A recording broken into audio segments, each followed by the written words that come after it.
dia lagi meng-crossing jalan. Satu si, dia potong jalan itu sudah.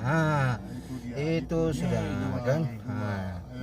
Ada 2 ekor, satu sudah ke depan. Coba lihat saudara-saudara. Mungkin dia balik lagi, mungkin ada yang ketinggalan. Dia lagi menantang kita ini sepertinya. Tuh ada 2. Dia mau lihat pantau kita. Ini di jalan A1. Dia pantau kita. Menuju dekat dengan longsor. Dia meng-crossing jalan. Dia masuk lagi dalam. Iya. Dia masuk lagi dalam. Berarti masih ada sekedar sini. Titik berarti dia ada. Itu dia yang jelas sekali.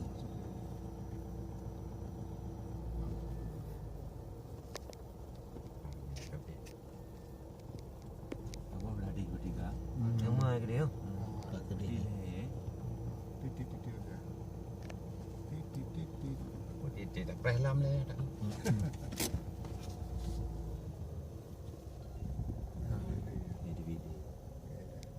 Yang tempatnya di Cicek kan.